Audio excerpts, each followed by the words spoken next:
श्री शिवाय नमस्तुभ्यम हर हर महादेव।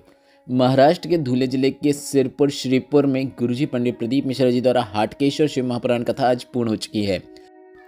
आज 7 दिसंबर मतलब 7वें और अंतिम दिन की शिव महापुराण कथा के दौरान गुरुजी पंडित प्रदीप मिश्रा जी इतना रोए जितना आज तक किसी भी शिव महापुराण कथा में गुरुजी के आंसू नहीं निकले थे। गुरुजी के आंसू निकलने का आज का क्या वजह थी? गुरुजी कथा के दौरान इतने आंसू निकले जिसे गुरुजी रोक भी नहीं पाए। उसके लिए आप इस वीडियो को अंत तक देखें। क्या कारण था वह आपको जानना बहुत आवश्यक है। साथ ही साथ इस शिव महापुराण कथा में गुरुजी ने जीवन से दुख तकलीफ कष्ट को दूर करने के लिए एक विशेष उपाय की जानकारी दी है, जिसे आप कल मतलब 8 दिसंबर रविवार के दिन से ही करना शुरू कर सकते हैं। उपाय काफ़ी विशेष है, कैसे करना है इसके लिए आप इस वीडियो को अंत तक देखें। आज 7वें और अंतिम दिन की हाटकेश्वर शिव महापुराण कथा में गुरुजी के द्वारा बताई गई सभी 9 उपाय पत्र और उपयोगी जानकारी हम आपको इस वीडियो के माध्यम से बताने वाले हैं। अगर किन्हीं कारणवश आपने आज की कथा नहीं सुन पाई है तो पूरी कथा का रसतत्व आपको इस छोटे से वीडियो से प्राप्त होने वाला है। बढ़ते हैं बिना किसी देरी के आज की शिव महापुराण अंतिम दिन की शिव महापुराण कथा की पहली विशेष जानकारी की ओर। गुरुजी ने कहा, कितने अच्छे दिन कथा का विराम हो रहा है। चंपा सृष्टि है और यह शिव महापुराण कथा यहाँ पूर्ण हो रही है। बढ़ते हैं आज की कथा की दूसरी विशेष जानकारी की ओर। गुरुजी ने कहा, दवाई क्यों खाई जाती है? ताकि व्यक्ति एक्सपायर ना हो जाए, और एक समय आता है जब दवाई भी एक्सपायर हो जाती है। शिव महापुराण की कथा कहती है, दवाई एक्सपायर हो उसके पहले दवाई खा लो, तुम एक्सपायर हो उसके पहले भगवान का भजन अवश्य कर लो, क्योंकि एक्सपायर होने के बाद दवाई भी कार्य नहीं करती है, ना ही भजन कार्य करता है।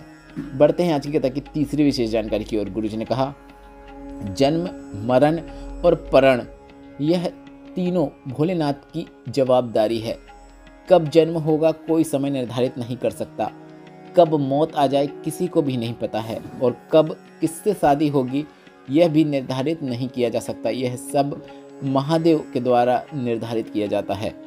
बढ़ते हैं आज की कथा की चौथी विशेष जानकारी की ओर। भूषण जी पत्र लेकर आए जिसमें उन्होंने लिखा, मेरे बेटे की शुगर 700 पहुंच गई थी। बेटे को हॉस्पिटल में भर्ती कराया गया, उसको ऑक्सीजन लगी और उसकी याददाश्त भी चली गई।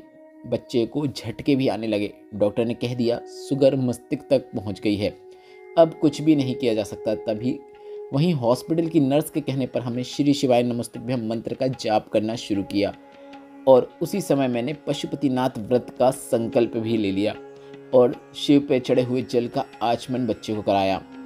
आज बाबा की कृपा से बच्चा ठीक है और रुद्राक्ष का जल का आचमन करता है। उसी का आभार व्यक्त करने हम कथा पंडाल में आए हैं। बढ़ते हैं आज की कथा की 5वीं विशेष जानकारी की ओर। कृष्णा जी पत्र लेकर आई जिसमें उन्होंने लिखा, मेरा एक बेटा है जिसकी उम्र 7 वर्ष की है। अचानक उसकी तबीयत खराब हो गई। डॉक्टर को दिखाया, उल्टियाँ उसको लगातार हो रही थी। डॉक्टर ने सीटी स्कैन किया और पता चला कि उसके माइंड में पानी भर गया है। उसका इलाज कराया गया, वह ठीक हो गया, पर वह जब भी बात करता था धीरे धीरे उसकी आंखें ऊपर की ओर हो जाती थीं। पता नहीं चल रहा था कि क्या हुआ है। डॉक्टर को दिखाया, फिर डॉक्टर ने बताया कि इसकी आंखों की रोशनी जा रही है और यह अब ऐसा ही रहने वाला है। किसी के कहने पर सिहोर गई, वहाँ से कंकर शंकर का पूजन किया, पशुपतिनाथ व्रत का संकल्प लिया और रुद्राक्ष महोत्सव के अवसर पर शिव महापुराण कथा सुनी। सभी ने कह दिया था कि अब जीवन भर नहीं देख पाएगा। रुद्राक्ष महोत्सव की शिव महापुराण कथा हमने कथा पंडाल में बैठकर सुनी। बाबा का क्या धन्यवाद करूं, बेटे को धीरे धीरे दिखना शुरू हो गया है। आज बच्चा ठीक है, उसी को कथा पंडाल में लेकर आभार व्यक्त करने आई हूँ। बढ़ते हैं आज की कथा की 6वीं विशेष जानकारी की ओर। सपना जी पत्र लेकर आई जिसमें लिखा, गाड़ी पुल के ऊपर से नीचे गिर गई, गाड़ी पानी के अंदर चली गई। मेरे पति भी गाड़ी के अंदर थे। बहुत समय तक गाड़ी पानी के अंदर रही। लोगों ने गाड़ी की कांच को तोड़कर मेरे पति को गाड़ी से बाहर निकाला। जब पति बाहर आए तो उनके चेहरे में एक खुशी थी। उन्होंने कहा कि मुझे मेरे भोलेनाथ ने बचा लिया, और यह भी कहा कि भोलेनाथ पर चढ़ाया गया एक लोटा जल इस वक्त काम आ गया है। बढ़ते हैं आज की कथा की 7वीं विशेष जानकारी की ओर। आज शिव महापुराण कथा के दौरान गुरुजी पंडित प्रदीप मिश्रा जी अपने आंसुओं को नहीं रोक पाए। खूब फूट फूट कर गुरुजी रोने लगे। गुरुजी ने कहा कि दुबई में शिव महापुराण कथा हो रही है, जो कि भारत के बाहर हो रही है, और यह शिव महापुराण कथा के लिए गुरुजी को भारत के बाहर जाना पड़ रहा है। और ऐसा करने से ही गुरुजी को बहुत दुख हो रहा है। गुरुजी पंडित प्रदीप मिश्रा जी ने बताया, हमने आशीष से भी कहा है जितने भी कपड़े रखना है, जो जो चीज़ें रखना है सब रख लेना, पर साथ में अपने देश की मिट्टी को भी अवश्य रख लेना। उसे लेकर हम दुबई जाएंगे, क्योंकि हम एक दिन के लिए भी इस देश की मिट्टी से दूर नहीं हो सकते। सब कुछ मिल सकता है पर मेरा वतन नहीं मिल सकता।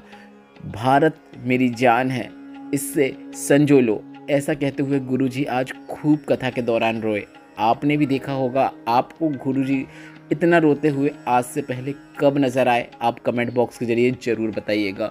बढ़ते हैं आज की कथा की 8वीं विशेष जानकारी की ओर। गुरुजी पंडित प्रदीप मिश्रा जी ने आगामी शिव महापुराण कथाओं की जानकारी दी है, जो कि इस प्रकार है। 9, 10 और 11 दिसंबर 2024 को भारत के बाहर शिव महापुराण कथा त्रिवेणी शिव पुराण कथा है, जो कि दुबई में होगी। इसके बाद 15 से 21 दिसंबर तक 7 दिवसीय शिव महापुराण कथा मेरठ में होगी, जिसका समय दोपहर के 1 बजे से 4 बजे तक रहने वाला है। इसके बाद 24 से 30 दिसंबर 2024 तक रायपुर छत्तीसगढ़ में शिव पुराण कथा होगी, जिसका समय दोपहर के 1 बजे से 4 बजे तक रहेगा। कथा पंडाल की जानकारी हम आपको 2 से 3 दिन में सभी शिव पुराण कथाओं की दे देंगे।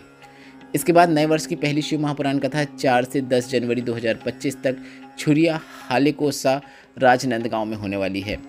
इसके बाद गुरुजी पंडित प्रदीप मिश्रा जी की अगली शिव महापुराण कथा 16 से 22 जनवरी 2025 तक सूरत गुजरात में होने वाली है। इसके बाद गुरुजी पंडित प्रदीप मिश्रा जी की अगली शिव महापुराण कथा 24 से 30 जनवरी 2025 तक साकरी महाराष्ट्र में होने वाली है। इसके बाद गुरुजी पंडित प्रदीप मिश्रा जी की फरवरी माह की पहली शिव महापुराण कथा 1 से 7 फरवरी 2025 तक 1 फरवरी से 7 फरवरी तक शिव महापुराण कथा छत्तीसगढ़ के कांकेर में होने वाली है। इसके बाद 10 से 16 फरवरी 2025 तक कुंभ के मेले के अवसर पर प्रयागराज में शिव महापुराण कथा होने वाली है। इसके बाद 17 से 23 फरवरी 2025 तक तारा बाबा की कुटिया सिरसा में शिव पुराण कथा होने वाली है। इसके बाद साल का सबसे बड़ा आयोजन 25 फरवरी से 3 मार्च 2025 तक रुद्राक्ष महोत्सव शिव महापुराण कथा का होगा, जो कि सीहोर कोबरेश्वर धाम में होने वाला है। बढ़ते हैं आज की शिव पुराण कथा की अंतिम जानकारी की ओर। इसी शिव महापुराण कथा में गुरुजी पंडित प्रदीप मिश्रा जी ने जीवन से दुख, तकलीफ और कष्टों को शीघ्र दूर करने के लिए शिवलिंग पर 3 अलग अलग प्रकार से जल अर्पित करने को कहा है। गुरुजी ने कहा है, जब जीवन में दुख, तकलीफ, कष्ट आए तो आपको किसी के सामने जाकर रोना नहीं है, बस आपको एक लोटा जल लेना है और भोलेनाथ के मंदिर में पहुंचकर श्री शिवाय नमस्तुभ्यम बोलते हुए शिवलिंग पर जल चढ़ाना शुरू कर देना है और अपने दिल की बात बाबा से बोल देना है। यह था पहला तरीका। दूसरा तरीका इस प्रकार है। गुरुजी ने कहा, जब दुख अधिक मात्रा में हो तो आपको उत्तरमुखी होकर शिवलिंग पर जल अर्पित करना है। श्री शिवाय नमस्तुभ्यम बोलते हुए आपको अपने दिल की बात भोलेनाथ से बोलना शुरू कर देना है। बस इतना ही करना है, महादेव आपकी बात अवश्य सुनते हैं। तीसरा और अंतिम तरीका जो गुरुजी ने बताया है वह है, गुरुजी ने कहा, जब बहुत अधिक मात्रा में दुख हो, मतलब दुख बहुत बड़ा हो, तब आपको उत्तरमुखी होकर तो शिवलिंग पर जल अर्पित करना ही है। इसके बाद आपको शिवलिंग में माता अशोक सुंदरी के स्थान पर अर्थात जलाधारी में अपने हाथ की 3 उंगलियों को रखना है।